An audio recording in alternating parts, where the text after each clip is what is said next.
Daytripper, the fastest way to plan a brilliant day out. Say where you're going, who you're with, and your vibe. In seconds you get a smart, map-ready itinerary with hidden gems. Ready? Try it out at daytripper.com. A perfect day the easy way.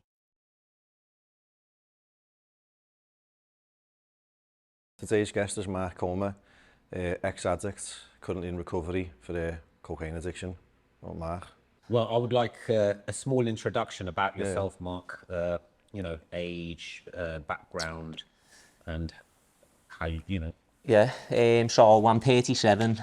I've been in recovery now I first entered into recovery like 4 years ago. So I haven't touched cocaine now for 4 years, and I haven't touched alcohol for like over 2.5 years. And yeah, I'm just I just grew up around the corner from here, County Road, normal lad. Let's start with your upbringing. So you started off life, in Liverpool, born in the 80s, yeah? So yeah, born in 88, so I grew up in the 90s really. Good times. Good times, mate, yeah, they was good times. These are the best times really, weren't they? Yeah.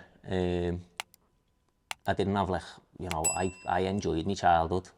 A lot of people who fall into addiction sort of can blame the childhood on things, but looking back for me, I only ever really had fond memories of growing up.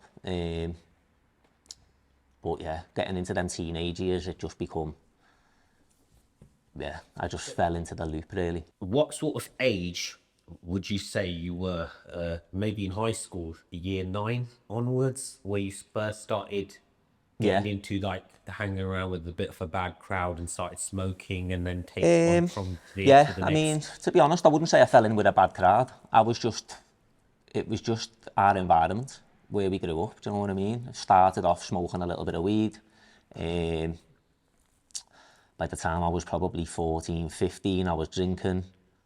16, I was, sneaking into clubs, ecstasy. But like I say, they were good times for me. They were good times. They were good times. I enjoyed. There was nothing better for me than like getting to the end of the week and going out, 051 or whatever club it was, and just meeting up with all your mates and just, it started off like that. So yeah, for the first, I'd say few years up until I was around 20, I've only really got fond memories. They were probably the best times of my life. I can relate to that, and I'll be honest, our best times, because you're growing up and 15, 16, you hang around with boys who are a bit older than you, who are already in college, and then they go to uni. So by the time I was 60, I could relate to going out, say to my dad, I'm going to see my friends, I'm staying over now at the uni halls. Next thing I'm sneaking into clubs with Do you know what I mean? So next thing you're trying the happy pills, they used to call them. Or the love hearts or whatever, and then you party in the rave and then the come down. So I can relate to all of that, and you just pop another pill because you don't like the come down. Keep going. Yeah, they were the good, like I say, they were the good times though, you know what I mean? You go out on a weekend, you go out on a Friday, you come home on a Sunday. But back then, for me, it was like, the come downs weren't too bad. Do you know what I mean? It was like I could just get up and go to work on the Monday like nothing had. And I'd be okay. It was as I started getting older, and then as cocaine come more onto the scene, the come downs became, that was when like I started staying off work because I couldn't get up on the Monday, and it started having like a bit of a negative effect on my life then. Well, with cocaine, it's like, it keeps you up. And then it makes you talk a lot. It makes you sharp, very sharp, on point. And, they have side effects, right? And then the other side effects is you get really chatty, and you want more, and you can't stop yourself. It's like the best kind. I've gone crazy over. It starts off like that. That's how it gets, isn't it? It starts like that, I think. I mean, with addiction, it goes from use becomes abuse. Do you know what I mean? So it starts off all good, I used to love going out and, you know, sort of getting on it with me mates, and it was very sociable, and like you say, you end up, it gives you a false confidence. You're in kitchens talking, and slowly over like a period of 10 years, it takes all that away. I found, for me personally, it took all that away from me. I become less confident. You know, I isolated myself for years. In the end, it became like a bit of a running joke with my mates that, like, I'd say, oh yeah, we'll go out next week, and it'd get to the Friday, and the anticipation of going out, I'd end up using the night before, and then I wouldn't even end up going out, you know what I mean? So I never even seen me mates for years. I'd just sit in my house on my own.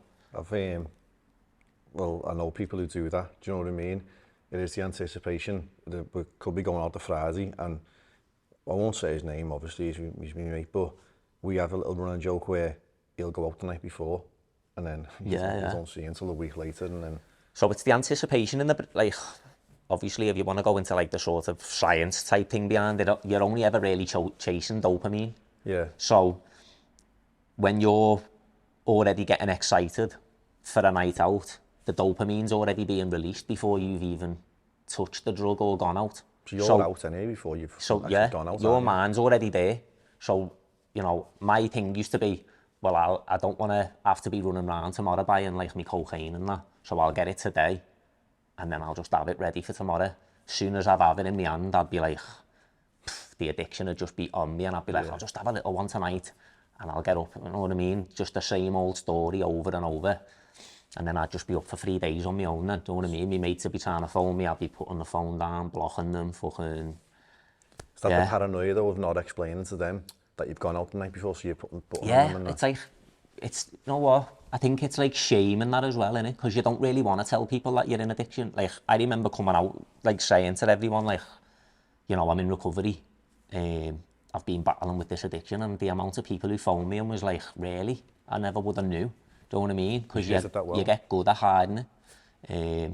I mean, it's quite clear to other people, and I think once you do come out with it and tell everybody, they are like, I knew something, but I just didn't know what it was. But yeah, you get to a point where you're that good at hiding it, you don't really want to, because if you tell your mates, oh yeah, I'm not out because I've ended up on it for 2 days, you know, there's a shame behind it, do you know what I mean? So that's where the loop of addiction continues for most people as well, because it keeps you in that loop of like shame, and that's one of the lowest, like, you know, frequencies to be in, isn't it? Lowest form of human emotion is shame. Yeah. Lowest form of human emotion, and then you hit something else as well. You know, with friends, you're saying you know, you don't want to, it's out of shame or something, but I think it's more like disappointment. Your friends will, you know, they'll be disappointed in you really, because they know you. And that's the thing with it as well, though. You'll overthink everything. So you think, if I tell them that, they're going to be disappointed in this and that. But really, a lot of them are just going through their own problems and their own battles, and a lot of them are just not even really focused on what you're doing. Do you know what I mean? But your brain will trick you into thinking like, these are going to think the worst of me if I tell them this, or, you know, I can't tell everybody that I've got an addiction, when really most people, if you come out, once I come out and told everybody I've been battling with this addiction, 90% of people were just supportive of me. And were like, "Is right, lad, at least you're sorting your life out."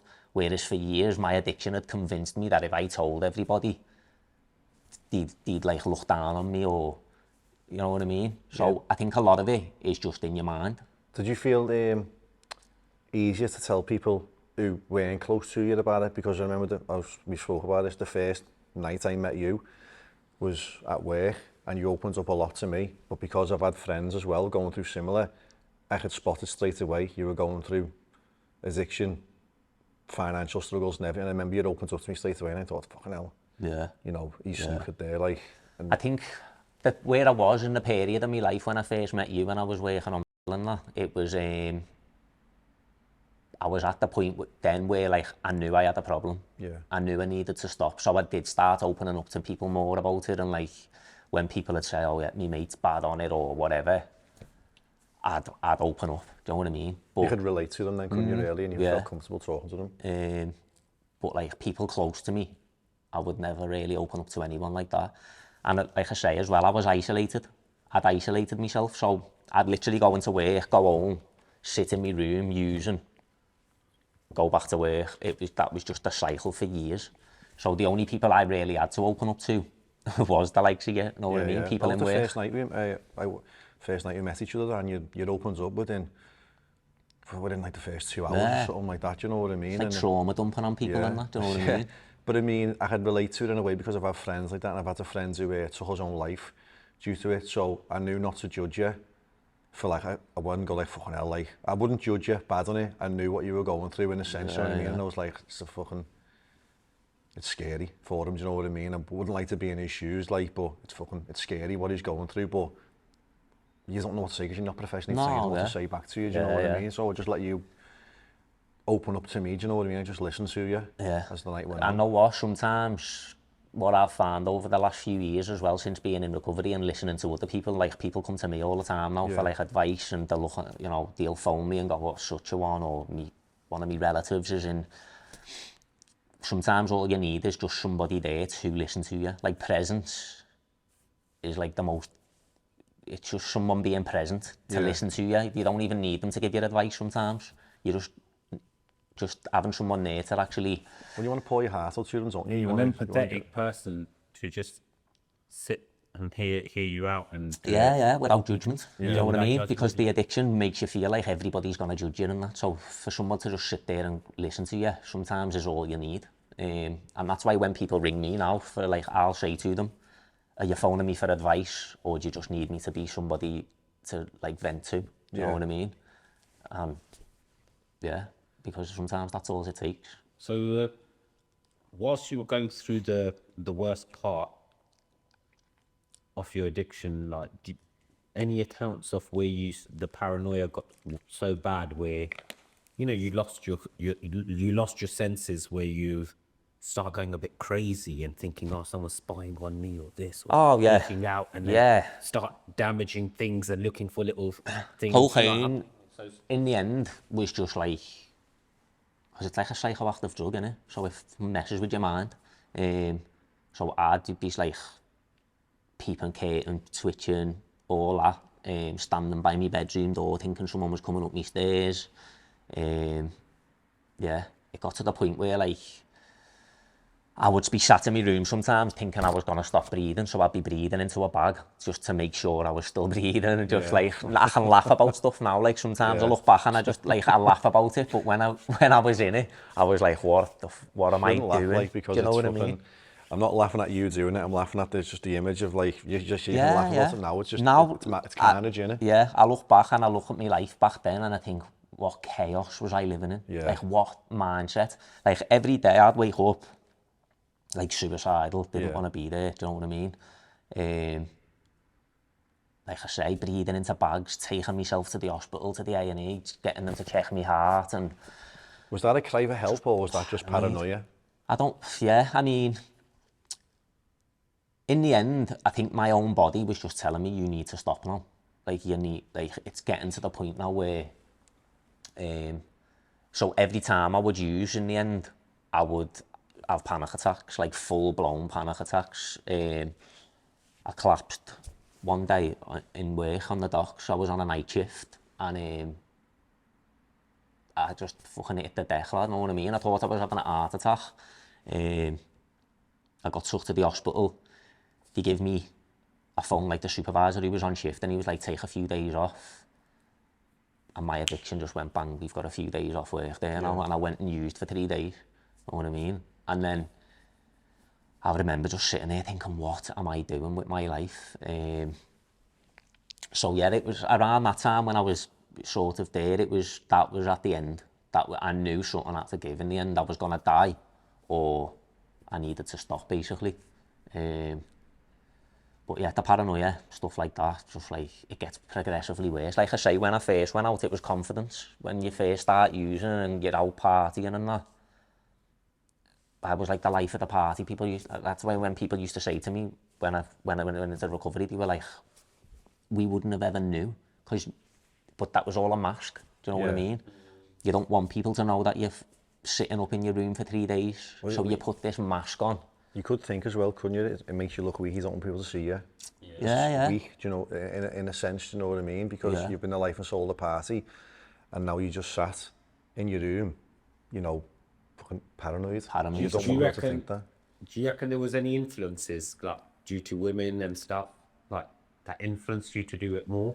Because you know, I know from a lot of women they love the Smith. Yeah, I mean, I think it's just a cultural thing in the city as well, innit? Yeah. It's big in, like, Not just this city. I'm talking. I mean, it's out the everywhere. country, It is especially, worldwide, yeah. like, you know, it's. I find it that you know men are on it, and they work and they've got like their earning and they set amount week in week out. They're committed. Yeah. And they get their budget hit, right? But then you got women, and when they get together with their girls, they love it, and it's usually the same sort of thing, like you know, where a certain group of girls, it's their weekend, like every weekend or whenever they link up, they get on it, yeah. and it's Yeah. That can be for anyone though, can't it? Any group of person. and, do you know, this is it depends how organized you are, but then you know, I've heard of accounts where guys have lost it and they've ransacked their whole house. They've even damaged like their phones and this and that. And their wives are ringing me and they're like, "What's happened? What is he taking?" I'm like, "Look, you know, I'm trying to cover up for the guy, but as a friend, I'm thinking, do you know what? It's not fair what the lady's going through, you know, as a wife of his, you know, because there's a mate of mine, an older, and he's like destroyed his whole home, destroyed his whole marriage, divorced, and he had everything going for him. Do you know what I mean? He had everything going for him, man, a good wife, good home, and he ruined it all. Do you know what I mean? And I've seen people's lives change from good to bad. Cocaine ruins lives, like, on a level that I think it's because it's so socially acceptable and because it is everywhere and everyone, like, I remember when I was in addiction, like, my thing I'd be like, everyone does it. Everyone's doing it. It's your excuse, innit? It's your excuse. Yeah, everyone does it. So, but then when you go to like the pub or wherever, everyone is doing it. That's just so it trying to feeds normalise your, it, aren't you? it's been so normalised that that's why it's hard to stop. Yeah. It's hard to stop. It's one of the hardest drugs to stop, I think, because it's so just ingrained into society, like alcohol is. Do you know what I mean? You've got to bring yourself away from the environment, really, haven't you? To come away, because like you say, every pub you go in, say there's 5 groups of lads, there's 10 drug dealers there, then because 2 from each group are arguing themselves, so unhappy, do you know what I mean? So you're just surrounded. You're surrounded by it, You've got to separate yourself from situations, which obviously you did, you know what I mean? That's the hardest part as well, because for the first, like, year at least, you have to just bring yourself away from everyone, do you know what I mean? Like, all the people who you used to, even if they're your mates, like, some of my mates still get on it and I don't judge them for it or anything, do you know what I mean? But for the first, like, 12 months of my recovery, I had to just go, right, I can't be around any of them. So then you get, like, guilt as well, because you're like, do they think I'm not their mate, or do they think, like, I think I'm better than them now? And you start getting all these thoughts as well, do you know what I mean? They're normal thoughts though, them. They're normal thoughts, aren't they? And it, you know, it's not. And there is some people who you do just have to cut off full stop, do you know what I mean? Yeah. Because they're not really sort of mates, they were just people who you used with. Have you found out though who your mates actually are? You find out who your mates are, yeah. Because certain mates will still reach out to me and go, do you just want to go for some food, or do you want to... And other mates just don't even really... you know, you just lose contact. But I understand that everyone's just on their own journey. Yeah. And everyone's going to stop in their own time, or some might never stop. It's just, you know, all I'm focused on is myself and what I needed to do. You know, I used to look at my son. My son was around 5 when I first went into recovery, and he was probably the main reason why I stopped. So I just had to keep focused on what I had to do, and people who wanted to sort of stay in my life have, and people who, you know, I see some of my mates who are still just in that life, and I'm like, yeah, I feel, like sorry for them in a way, but I understand that they're just on their path. Yeah. When you go into recovery, how was it getting into recovery, because it's going from one extreme to another extreme, even though the recovery is not so much of an extreme, but it could be an extreme for you because it's out of your comfort zone, do you know what I mean? You got so comfortable being an addiction. Yeah. Then you go to this. How was it making a transition to that? I mean, recovery for the first few months, it's hard, but it's also like, it's new. You feel like you've woke up again, do you know what I mean? So, you get That's through a it. positive then. Yeah. You get through a period, I think, in recovery where, and everyone goes through this. I had this little conversation with someone the other week who reached out to me because he was struggling. And he'd been like a few months sober. And you go through like a little bit of a honeymoon period with the recovery. Where everything's new, like I say, it's boss, you're in recovery, you're telling everyone like, fucking, I'm getting my life sorted, and then once it all dies down, you can sort of be left and you're like, that old identity is gone. Like the addiction, you're getting past that like sort of addiction, and then you sat there thinking, is this it? Yeah. You know what I mean? I remember having that thought. I was thinking, is this it?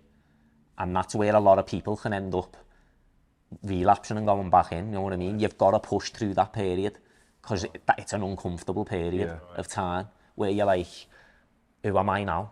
Because the addict becomes so much a part of who you are, it becomes your identity.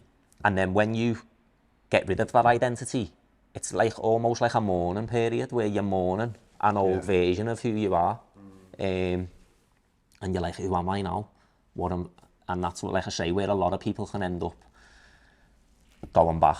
So overcoming the craving factor, because there's a craving factor that makes you go more like the hunger for it, right? Yeah. So once you overcome the craving factor where you've eliminated that, you're thinking, shit, Yeah. is this it? Is this it? Is this Yeah, it? and I then remember speaking this to- is where the people who aren't strong-minded end up relapsing. Yeah, I think people who haven't got support would relapse in that place. Right. So, because you hear people all the time going, oh yeah, I've got so long, I've done a month, and then because they're getting to that point where they're, you know, without support there, and people, like I remember going through that period and I was like, is this it? What am I doing? And the guy, Lee Butler, who runs the program that I went through, he said to me, yeah, I remember him having a conversation with me and he was like, this is it. You're in the mundane of life and you need to learn to be sort of happy in that place, because all you've ever done is chase dopamine, drugs, partying, all this. So you've always had something to chase. And now your body, your nervous system's learning how to just be. Just existing. Yeah, so it's not always gonna be this big party. He was like, what do you want, party poppers every time you wake up and walk down the stairs? Do you know what I mean? And I remember thinking, he's right. Like, this is it. I've just got to get through this period now. So Mark, for the sake of the audience as well, and anyone watching who's actually going through this, and you know, the cravings and addiction, and you know, there's loads of people who, up and down the country, are going through different various types of addictions and stuff. On a positive note, you know, recovery, and you know, if you were to give guidance to the wider audience, you know, make it in stages, the path of recovery, and then, you know, like you explained, that this is the hardest part where you end up relapse.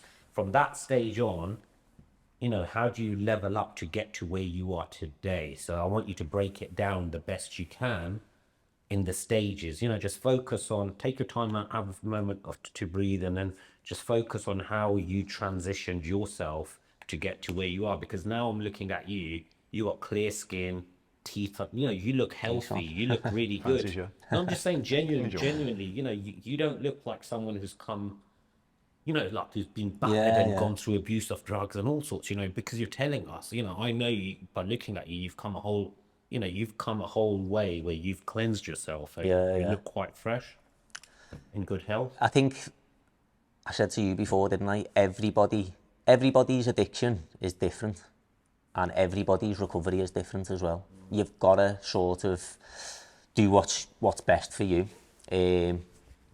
But I mean, like, the first step is to just admit that you've got an addiction.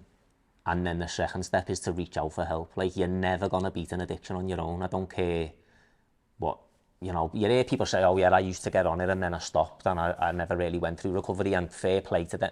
But if you, I feel like if you're in the depths of addiction and you're in the trenches with it, you need help. You need a support system. And the way I done my recovery was through like a rash, because there's different ways as well. You know, you get people who go through the fellowships, which is like AA, CA, NA. You've got all, you know, smart recovery, all different ones. Not everyone work. Some people, you know what I mean? Some people, I know people who went through AA for years, CA, and it never worked, and then they done this method and it worked like that. People who do that, doesn't work for them, they go to CA, it works. Just find whatever way works for you. And then put your all into it. You've got to have had enough. That's the biggest question. I remember someone saying to me on my first meeting, have you had enough? And I was just like, I have fucking had enough. Like, I'm done with it. And I think that's the biggest thing. You've got to have wanted to have had enough, or you'll never stop. Do you know what I mean? You want to have that change within you. You've got to have it. That willpower to change within. Yeah. You're not you know, someone can't force you to go to recovery. Some people, like, they go, oh yeah, my birds made me come, or my husband's made me come, or my kids have. And it's like, you've got to want it yourself. I don't think that they want to get clean, because if someone's forced them to go, they haven't willingly took themselves. So you've got to actually sit with yourself and go, do I want this? Is this me? Do I want to sort of change my life? Because we get so stuck in the comfort zone, and addiction becomes a comfort zone for you as well. You know, you're always trying to escape from something through addiction. You're trying to escape your life in some sort of way. So it becomes like a comfort zone for you. The substance itself is just the solution to something bigger. Do you know what I mean? And it's a bad solution. It's not like a good solution, but it's an escape. Do you know what I mean? You're trying to escape yourself. For me, now when I look back, I was just never content with where I was in life, with who I was as a person, so I was always trying to escape. Can I ask you something? Sorry, when you say you're always trying to escape something, is that why you work nights? Because we always say people who work nights are trying to escape something. Yeah. We always say that. Like, So I don't know whether. When I went on to Peel, that was my thing. I was like, I'll do nights, permanent nights, because I just didn't want to be a part of like society. Do you know what I mean? It was just me. And then as soon as I went into recovery, I rang up and just went, I need to go on days. Because I started waking up and I just wanted to be normal again. Do you know what I mean? So I think the night for me was another escape. I was always just like, but what I would say to like a wider audience, once you get into recovery, there's so much more than just drinking and stopping taking drugs. You get to see more of life. Yeah, in a sense. but and I mean, even like the work that needs doing, because once you have stopped the drinking and the taking drugs, that's the first like sort of stage. So much more is going to come to the surface after that. You know, some people are happy to just stop drinking, taking drugs, and they just go through life and they're just happy. But for me, and where I'm at now in my recovery, it was more like, why did I end up in addiction? Why did I end up where I ended up? And certain people who I know who used to get on it with me, never. Yeah. And do you know what I mean? And I started questioning everything then. I've always been like that growing up as well, though. I would always question everything. So I just wanted to go deeper then. And I think that's where, you know, I started working with different people. I started getting life coaches. I started, you know, and I think that's why I am where I am in my recovery now. Like, I feel like I'm solid in my recovery. There will never be a day. Would you say it was, you know, when you're cross-referencing other people who never went as bad as you, you know, doing comparisons, did you think that it's because they had strong discipline and they had a routine, and for them it was just a party and a fun thing when they got on it, and they got back into their normal life and said, that's it, I'm only going to do that when I'm actually out there to party and chill? Yeah, I mean, I don't know. I couldn't really put my finger on it. You can't tell one person from the next, can you? No. And like I say, like comparison, that was early in my recovery. I'd start thinking, why aren't they like that? Why aren't they like that? And then someone said to me one day, he was like, but no one knew you were that bad. So how do you know they're not? You know, they might just be hiding it well. So like I sort of stopped that comparison, but that's what led me down my own path of like wanting to go deeper into why did I end up so like. Are you still doing that? You're still studying that, like, why to go deeper in that, really? Yeah, I mean, with the addiction side of things, I feel like I've just got my addiction completely under control now, do you know what I mean? The way I done my recovery was through rational recovery, like I say, so it's like awareness, separation. So you become aware of your addiction, you separate yourself from it, so you've actually got something to fight against. Because if you just think it's you know, you're fighting against sort of thing, you've got no one to...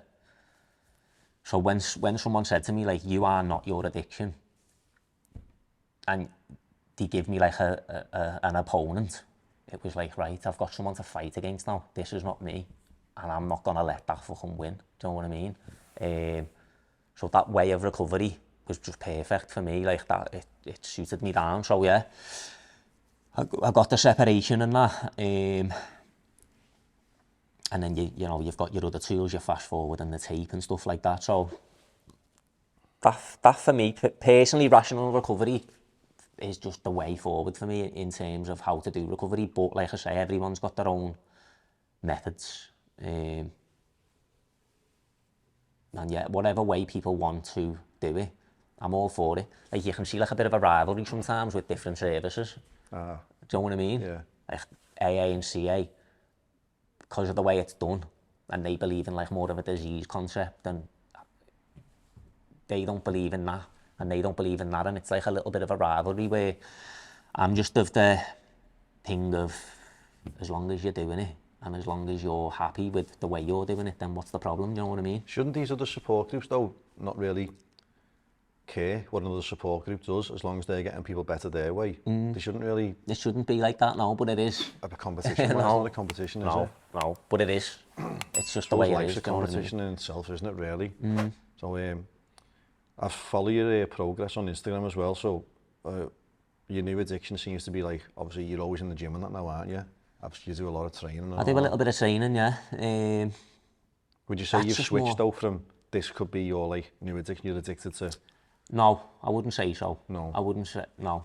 I don't think I'm going to the extreme with it. It's more just like a mental health thing for me, like getting in the gym and training and that is one of the best things you can do for mental health, I think. I agree with that. And for and for people in addiction, like, you can't swap one addiction for, you can't just come out of addiction and just bang yourself straight into the gym 6 times a week and, you know, sort of just go, right, that's it, that's done now. Because then it would be, you're sort of just jumping from one to the next. Yeah. But I've gone through a period of like a couple of years now, do you know what I mean, where I've done all different types of things, and for me what I've found is getting into the gym and just doing a little workout, 45 minutes or whatever a day or every couple of days, is just, it keeps me at a place where... So you got a routine to go. Good mentally. Yeah. The routine now to do that. Part of a recovery That's thing the hardest. as well, couldn't it be? That's the hardest to accomplish. You know, to go gym and either hard, then you don't do it. And then to get into that rhythm and having that routine is when you have that. Oh, I can't miss my gym. Do you know what I mean? It's yeah. Because you see the benefit in it. Because after a small while, once it becomes like an addiction to you, that I can't miss it. You feel good every time you go there. You see your strength developing where you never used to be able to lift a certain weight, and now you're doing it. And then you look in the mirror and you're thinking, bloody hell, I'm transforming, I'm changing for the better. I think the thing is as well is we're all addicted to something. It's like I said before, like you're never really chasing a substance, you're chasing the dopamine. That's all the reward system in our body is dopamine. So you've just got to pick your sort of addiction wisely. Do you know, if you're going to the gym and you're feeling good off it and you're in a better place mentally and you're showing up for your family, and then it can't be, it's not bad. Do you know what I mean? If you're sitting there scrolling your phone for 6 hours a day, getting your dopamine from that, but you're not showing up for your kids or whatever, then that becomes a bad addiction. Yeah, and then if you're drinking and using, that's an addiction that's taken away from your family and it's taken away from who you are or whatever, then so you've got to pick and choose what you... I'm I'm glad that you mentioned it. It gets called doom scrolling, doesn't it, really? I'm glad that I'm bad for that. It's something I need to come away from, but I'd say now with iPhones, iPads, a lot of large percentages of the world, that is probably would you say that's one of the main addictions, that now, just the scrolling on the phone? I think it's like Yeah. robotic, wasting aren't time they? on the phone, yeah. Everything is designed, isn't it? Yeah. To just keep us numb and Yeah. down. Down, yeah. Yeah, we're just dumbed down. That's all they want. Because they don't want people to. Don't want people to wake up, do they? They don't want people to wake up. That's what it is, yeah. And I feel like there's a reason why alcohol is legal. Yeah.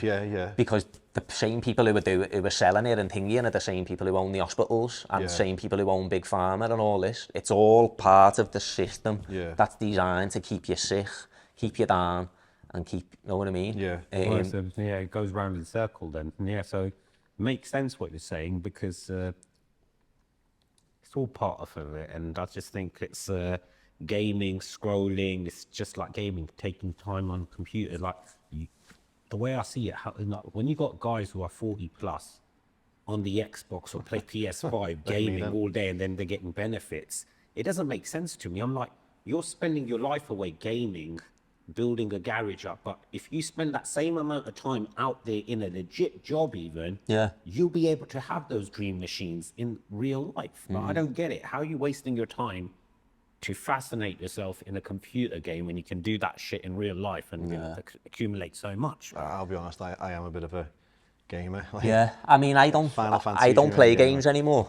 I used to be like that. I used to just get home from work and I'd just sit there. But I mean, it's like everything in moderation, innit? Yeah. If you, like you say there, if you sat there 24 hours a day and you're not actually doing anything in society, then it's not good. But I mean, I can play the PlayStation. Like, I had a good go on it. I'll say good go, like 2 hours on it yesterday, but then probably play it today, but then I won't play it all week then. You know what I mean? Whereas years ago though, it would be like, fucking hell, it could have been from like 9 in the morning till like... Yeah, I used to take days off work. I've done that, yeah. I used to take days off work just to play PlayStation and that.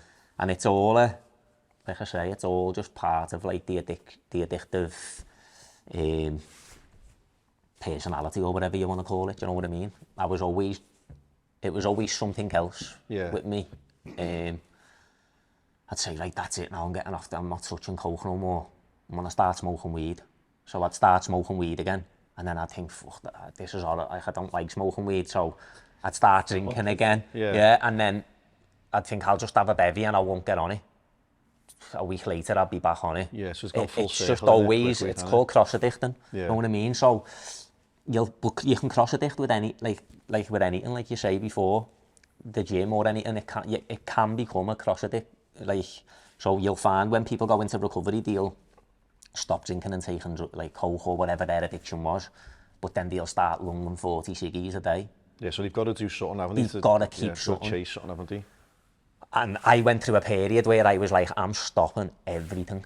So I didn't do anything, like I didn't drink, drugs, smoke. I stopped fucking even doing like a lottery, just everything. I was like, I need to just stop, do you know what I mean? I come off social media and my phone for like, I'll have like 6 months off. I ended up doing 18 months off social media because I was just in this zone of like, I need to sort my life out and just get myself, you know, where I see myself being. So yeah, that's what I've done, and I think that's helped me get to where I am. And you know, it's a hard climb. Like, I'll be honest. I remember someone saying to me when I was in recovery, people want the view from the top of the mountain, but they don't want to climb to get there. And I'll have people reach out to me all the time, and because they see like the things that you're doing, and they'll see you going walking mountains or going on these holidays and doing all these things that I'm now doing. Yeah, we'll touch on that in a second. And they want it. But then you say to them, okay, Sand, well, you've got to give this up and you've got to give that up, and you're going to have to cut all these people out of your life, like these people who you think, and you're going to have to, you know, for the first 6 months, you're not going to be able to go out for a meal with your bird because you're going to be putting yourself in an environment where there's alcohol, and they go, fuck that, I'm not doing that, do you know what I mean? And it's like, well, how much do you want it then? I'm going to say, could you see where you've got to now a couple of years ago. I mean, it's took you all around the world basically, hasn't he? Your recovery journey, you've been to some like exotic places and all that. Yeah, and I've been about, like, the first couple of years were basically just about getting myself sorted, do you know what I mean? They were like the first couple of years. I mean, for the first 12 months, I don't even think I went like to I didn't even go to like a restaurant or nothing. No. I didn't go to a football match. I didn't do anything, lad. I was just like, You got away I from was that locked environment, in, didn't you? yeah, and then I started slowly sort of going out, and now I go anywhere. So you built yourself up basically. So in the beginning, you had to isolate, become a hermit, recover, and then slowly you started coming out and starting going to places. I mean, I wouldn't say I was a hermit. I was, even in them first 12 months, I was doing more with my life than I had been for the last 7 years. Because for them last 7 years of my addiction, I was just completely isolated, know what I mean? So I was going out, I was involved in the program that I was in, walks, doing all these other things. There's so much more to life. Yeah. That's what I realised than just going out the pub or. Yeah. So I was doing. I felt like I was doing more than I'd done for years, but I just weren't putting myself in positions or environments where there'd be alcohol or people who were using. Do you know what I mean? But now I'm at a place where I can be around people drinking, whatever, do you know what I mean? It doesn't bother me at all. Yeah, right up there. Yeah, you know what I mean? It doesn't bother me. What are these retreats like around the world where you've been to, compared to the ones over this side? Well, yeah, Peru was probably one of the best things I've done. You've been Peru, the mountain. That was good, yeah. So that was 3 weeks in Peru, so we done like a week in Cusco. There was a few of us, we all met up in Cusco over like the week. There was 20 of us on that retreat, so we all met up. And then we went to the Sacred Valley, and we done a week in the Sacred Valley in like a retreat centre where we done like sweat lodges, yoga, meditation, it was all that type of stuff. And then we done a 5-day hike on the Lares Trail up to Machu Picchu, which was fit. So basically, what you're saying is you're networking with a group of people from all over the world, and you get together and you do these little adventures. So they were all over from the UK, so like Wales, London, Liverpool. It was through a guy called Craig White who does. They used to do Men Without Masks. It's not called that now. It's he calls it the Iconic Programme. But yeah, I think once I started, like I said before, when I come out of, it was like 2 years into my addiction, into my recovery, I was like, right, what else is there now? I need to start. And I done a little bit of work with a woman from the city, Lauren. And she said to me at the time, she was like, you need to get around like good men. Do you know what I mean? Like, there's good men out there who were doing the work themselves and who were doing all these, you need to get around them. So she put me in touch with Martin. And I went and done a little bit of work with him, and then I done his meditation courses and all that, and then he introduced me to Craig, and it's just been like a bit of everything's just sort of... So you're telling me you're inspired by like spirituality as well now? Yeah. And all that, because obviously when you're doing these nature walks, this is a form of meditation as well, because you're thinking whilst you're walking through nature, smelling plants, smelling the air as it gets thinner as you're going up the mountains. It's good for your mental health and physical health. And it makes you think whilst you're on your thing, you're thinking. Yeah. So this is a good thing, because then this is a form of meditation. It can only get better and better then, Yeah. I think the program, what I went through for me recovery, helped me, like obviously it saved me life. That was like the bridge from addiction to recovery. But I've crossed so many more bridges since then, doing all these other things that have helped me just as much. Do you know what I mean? Yeah. Like doing the meditation. That's why I always feel like now, like recovery, like I said before, there's so much more to do after you've stopped drinking and taking drugs, because you've got to almost fill that void. What it's left behind. I would say. Yeah. You're elevating yourself, meeting, networking, like-minded, and then because of that, you're traveling, which is only good for you, because the more you're seeing different parts of the world, different cultures, different traditions as you're traveling. You know, you're opening up to newer things, new I've new met ways so of many life different and all people. sorts. So it just elevates you, and I think it's better than being stuck in England on a little island. You're actually exploring now. Yeah. So you know, You've got to get it. Yeah. Yeah, and like you say, networking, meeting new people. and enriching as well. You're enriching your soul, enriching yourself, Yeah. and enriching your brain with everything. So I think you know, I can see it. You know, with you saying it all. Look, guys, if you guys are watching and you're inspired by this, you guys need to pay attention to what he says, because you know what, you have to eliminate the low value humans that you're chilling with, because they're not serving your growth, they're not serving you no more. When you need to copy and replicate what he's done, or take some guidance from him and just take some inspiration and transform your destiny, your life for the better. Because if you're going to stay in that darkness that's heavy, that's burdening you with depression, anxiety and all of that, you need to eliminate that and come into, you know, elevating yourself where you can feel bliss, internal bliss. Could you envision this 4 years ago? Because I'll be honest, like, you're a totally different person now than the person who I met 4 years ago. Like, literally, it's big, the change. What you've done. mean, I couldn't see a way out. At that time, I could not see a way out. Like, I thought I was going to have to kill myself, do you know what I mean? That was where I was at with it. Like, obviously, we used to have a thing, the death in service thing, didn't we? Yeah. So I remember the union coming in and going, sign your death in service. So that and I was like, what's that? And they were like, so if you die in work, your son or whoever it is will get so much payout. Yeah. So I signed it to my son, and I remember feeling like this little thing inside me, like, nice, I need to kill myself in work So he'll get sorted. Yeah. That was the mentality I was in. So like you said before, I used to come in and I'd just sit in the canteen just on my own, because I'd just be like, fucking that. And then when I was on the ship, even if, like as a ship hand, people would go, where have you been? Because all the lads would be sat in the little tally room. and that. And I'd go, oh no, and I've just been round the other side there, just having a little walk around. You'd always kept yourself like Like the amount of times I stood on the side of them ships on the Mersey and just thought, shall I just go now? Yeah. Like no one will know, no one's here. Like I'll just go now. And the only thing that ever stopped me jumping was my son. Yeah. I'd see his face every time, do you know what I mean? The thought of leaving him would always overpower my the emotion, what I was feeling of not wanting to live anymore.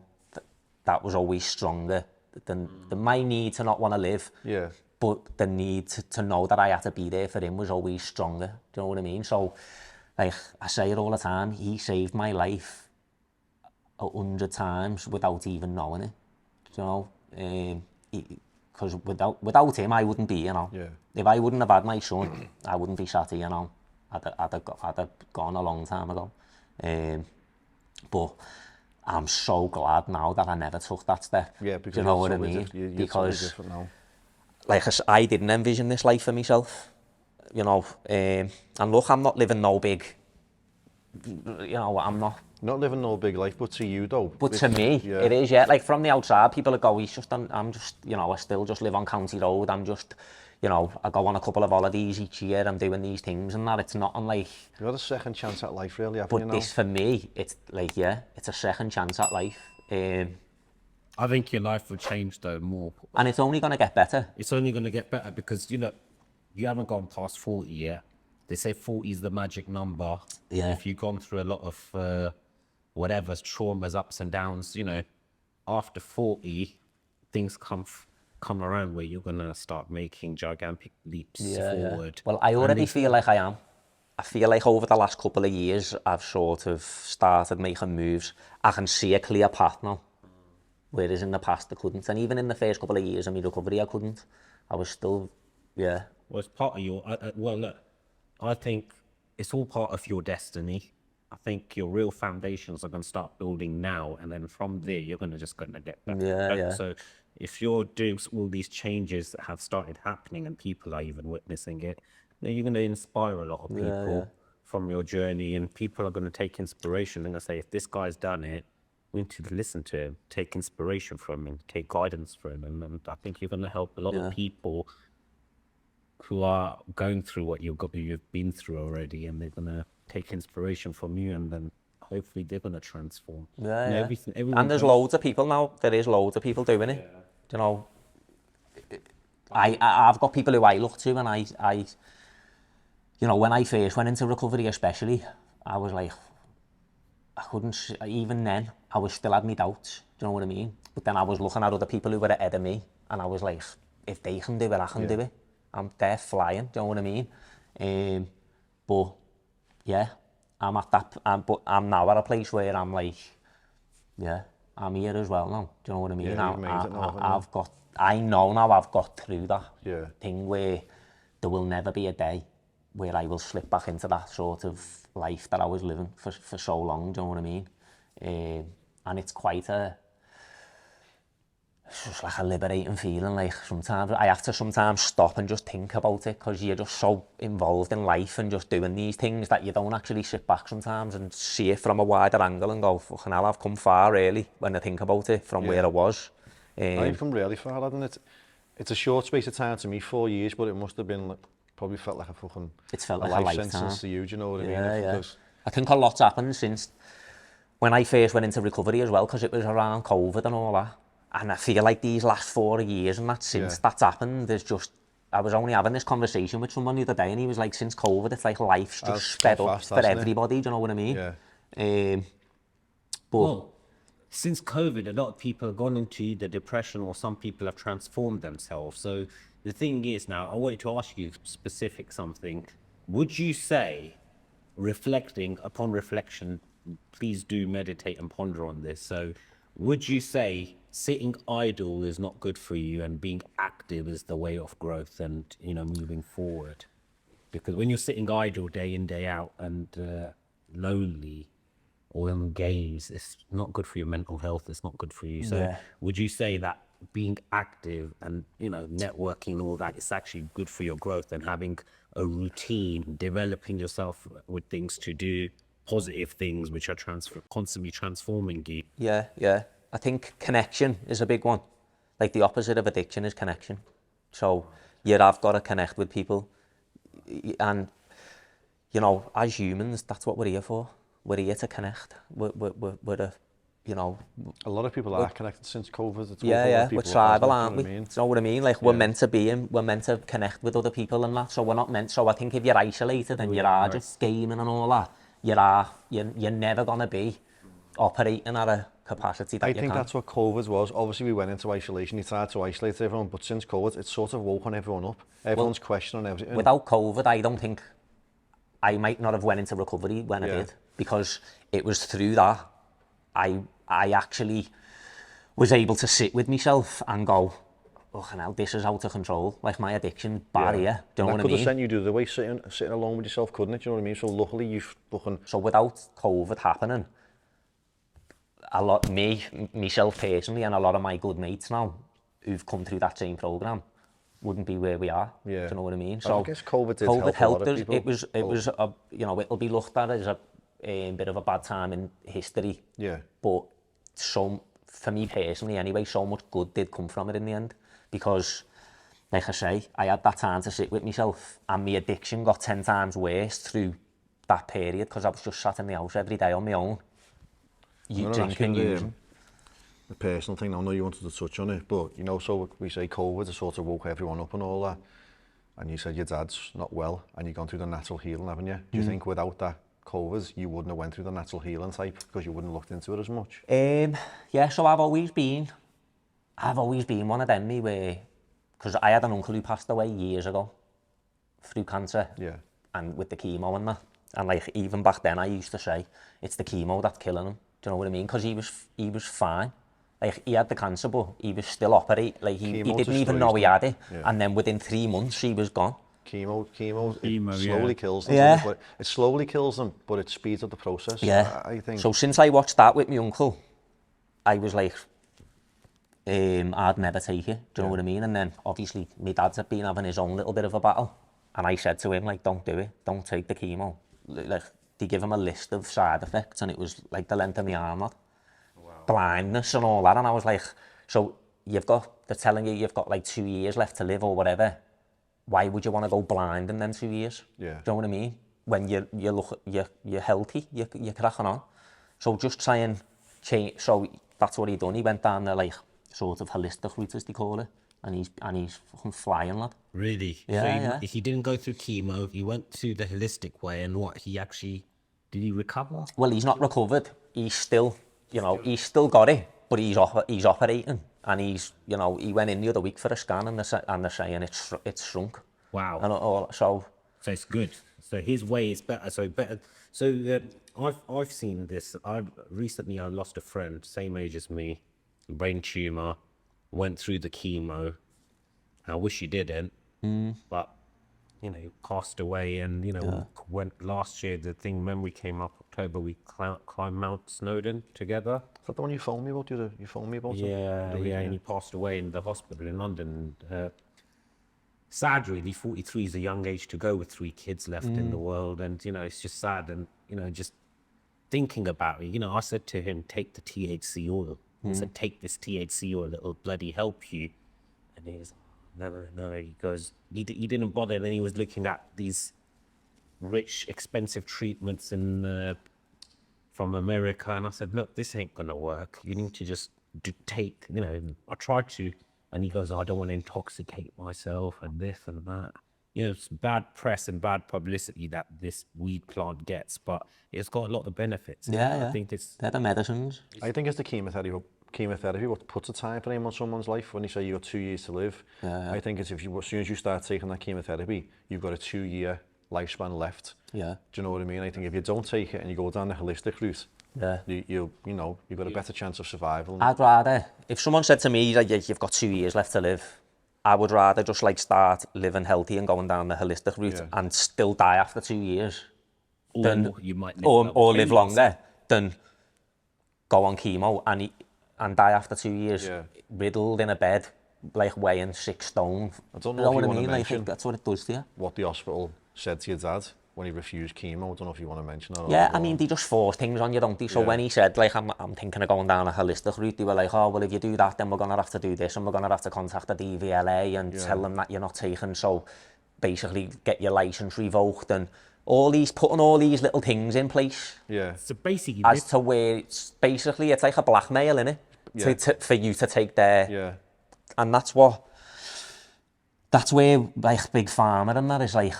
That's why I just don't trust the system, No, the way they it's just provide designed like that. solutions to the course. They don't find a cure, do they? Because there's no money in a healthy person, No. is there? So, And it all, like I said before, it all leads back to these, like alcohol and all that, causing liver cancer, and then they sell you the chemo to get rid of the cancer. It's all linked. when it's all funding the big corporation, And it's all funding everything. Yeah, it's all... machines. That chemo the treatment is not cheap, and it's very expensive. Do you know what I mean? It's like, why you're paying that to destroy yourself?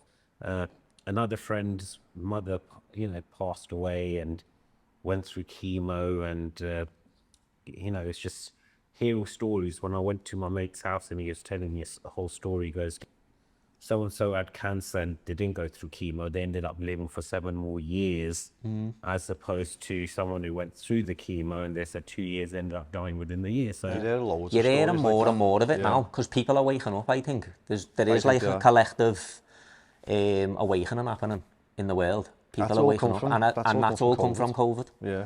I think it had the opposite effect, really, than what they wanted. I mean, a lot of people did sort of flock and get the vaccine straight away We got out of emotionally fear. blackmailed into that. Yeah. Sorry for going off subject, but I've said it before. My granddad, he had stage 4 cancer, and it was like, you've got to get the vaccines to be around him. Like, everyone knows I would have done anything for my granddad, do you know what I mean? He was like, basically like me old fella. Yeah.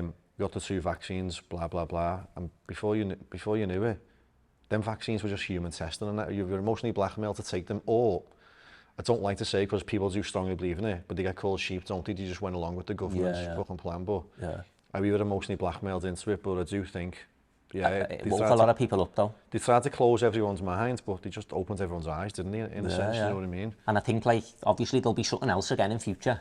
Oh, Do you know what I 100%. mean? Yeah, within the next 5 years, it's. And it's all and the I place. think a lot of people this time will just be like, nah. See, he's I not didn't doing it. believe in the vaccine for 1 minute, but it was as soon as they said, you know, you can't be around your granddad or to me mum and all that, you just can't be around your dad. I was like, well, I'm going to have to get it then, do you know what I mean? And Yeah. it was all an emotional blackmail. That's what they do though, innit? Yeah. It's all fear-based. You can't see your family, you can't do this, you can't travel, you can't... It's all to put fear into people, Yeah, like... that's what they want, don't they? That's because, like I say as well, fear is one of the... it's like one of the lowest vibrations you can be in. Do you want everyone feared, don't you? Want everyone just going to their fucking beat, really, isn't it? But yeah, you've got a new journey. Before we wrap it up, now, you've got a new journey you're going to be planning on going on, aren't you? You wanted to speak about With your recovery thing. with the finding your program that path I've first, been... your Yeah. programme, I mean, I've obviously been working with the plant medicines as well, haven't I? So that's on a bit of a journey, but yeah, I have been over the last like 12 months, 18 months writing my own recovery program, which is at a stage now where I feel like I probably could start it now, do you know what I mean? But I feel like I'm still navigating my own sort of life and my own journey and how I'm going to sort of bring that out and what I'm going to do with it. But yeah, that is something that I'm passionate about, and it is going to happen eventually. This program's for other people, other people who've going through addictions Yeah, to yeah. help them Yeah. recover. So and one of the pick up. biggest things for me is like what I've over the last couple of years is it's like something lights up inside me when I'm helping somebody else. Like I have people ringing me all the time for help, like with addiction and that, and I'll sit on the phone and speak to someone for an hour, 2 hours, whatever, and I'll give them the best advice I can, do you know what I mean? But what I will always say to people is you need to find a program or a community. Yeah. Because You can only guide them so far, can't you? one person can't save another person, Yeah. like, and I haven't got enough hours in the day. I've got my own things going on, do you know what I mean? So I always say to them, like, I'll give you as much advice as I can, but then you need to go and get yourself a program and find like a community to do your recovery with. But it, like I say, it lights me up helping people in, because I know the depths of where addiction can take you. So that's something that I've been working on over the last like sort of 12 to 18 months. And I think eventually it will come, but like I say, I just don't know how I'm gonna thing it yet, because I've still got my own things going on and what other things that I need to do for myself personally. Yeah. And with the way that I want to set the program out, like I say, I believe like the meditation, the yoga and all that, once I got through a certain period of recovery, that helped me massively to go to the next level. So I want a program where all that sort of part of it. Yeah.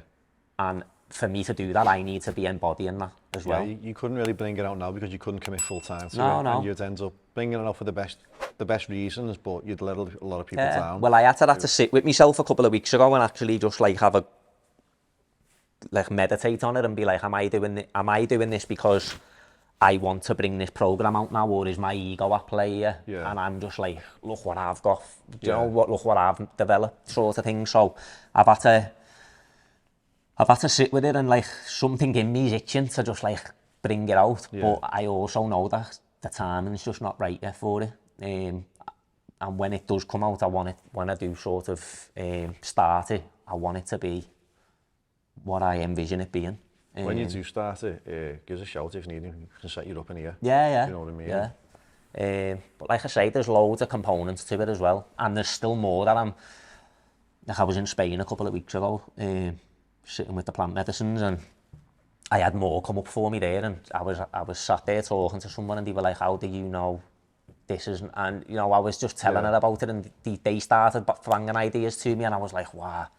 So I know that I've still got more that I can make it into. Yeah. So I don't just want to bring it out now. I want to make sure it's the complete. There's still a lot more to edit and adjust and Yeah, add to, and shift things around. So you're working on it, which clearly sounds like you're working on something good. Yeah. And I think by the time you're going to be ready for it, destiny's going to unfold for you, and it's going to allow you to put things together Yeah. You're going to meet the right people who are going to bring this idea out for you as well, help you in your journey.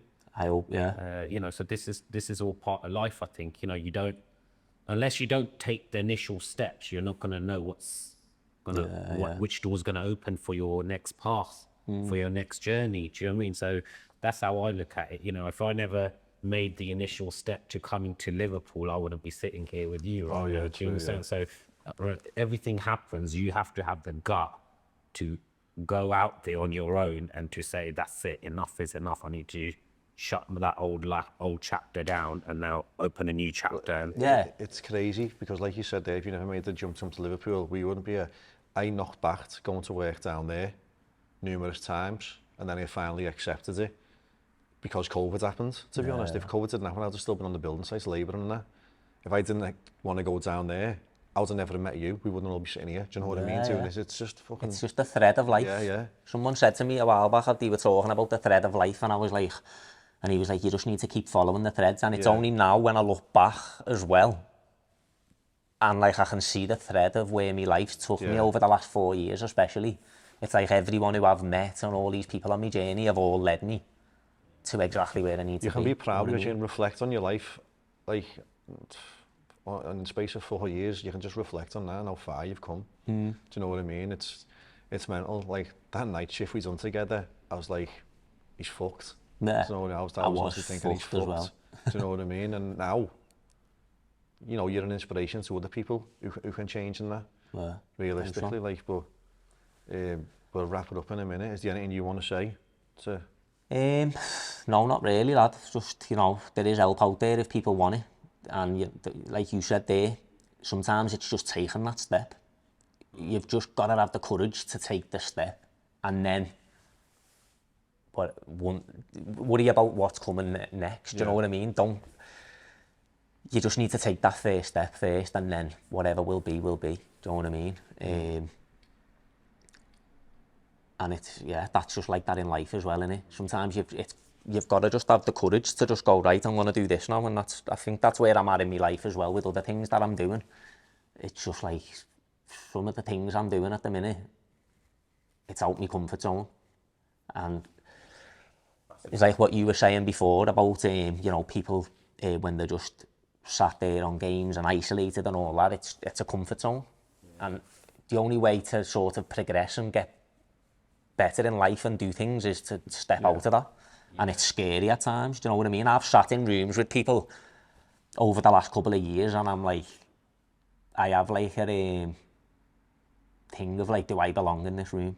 Do you know what I mean? Sort of, because there's people, millionaires, businessmen doing this and that, and people are just on these journeys, and everyone's like ahead of me doing what they're doing. Yeah. And I'm just like a taxi driver from County Road, do you know what I mean? But it's through meeting these people. They're helping me now, and do you know what I mean? It's all just about having the courage to just go, right, fuck it, like I'm going for it. People, look, what you're just saying, if you're sitting comfortable, you're not going to be growing. You have to be uncomfortable, and that's one thing. You said, it's like being uncomfortable is going to make you thrive and like go out there and graft and chase your goals and your dreams. And the thing is, when you get too comfortable, you get complacent, you stay idle, then there's no more further growth. And that's what I say, that don't get comfortable, keep grinding, keep growing. And the more you grow, the more you are ultimately building up more comfort, but you want to keep going out there and then keep helping, because you're here to serve humanity, serve your family, friends, and then the wider community. That's how it is. You're here to serve humanity, serve the greater good of people, and level people up. And the more you do it, the more you're going to grow ultimately. Because you're bringing light into others, because you found light within yourself, and now you're sharing that light with the other people. And that's what I see from you. You come out of darkness with light in yourself, and now you're ready to share that light with other people who have gone through that phase where you've stepped out of. Yeah, that's where I'm at. And that's what I've picked up on from what from this interview. This is what I've gathered. This is my little summary at the end. So, that's a positive thing, and I think you should carry on because you're full of light now, and you need to give that light to other people and help them. And you're going to, with your journey, I think you're going to create a good program eventually, and you're going to have a lot of support with the right people, and you're going to do it together, and you're going to grow from that. Thank you, brother. Yeah, I can see it. It's just, you just stay on your path. Yeah. Do you know what I mean? Because this path is going forward. Time doesn't go backwards, yeah, and you move forward, isn't it? Yeah. Right. Does anyone want to say thank you to or anyone who helped you along the way? Well, I mean, there's probably too many to name. Just everyone really who stuck by me through the years, me ma, people like that. There was times when I weren't a good person to be around, and there's so many people who stuck by me through them times. My mum being the biggest one, like I think her prayers got me through. They kept me alive for a few years. So yeah, just anyone who's ever stuck by me, anyone who supported me on the journey, people who are just, there's so many. I've got so many good people around me at the minute. I keep saying it. I find myself in these rooms now looking around and I'm just so inspired by everybody. Everybody's doing the work and they're just all on their own journey. So yeah, everyone will know who they are. There's so many people to thank, but I've got so many good people in my life and I'm just so grateful and thankful for everybody at the minute. So yeah, even yourself.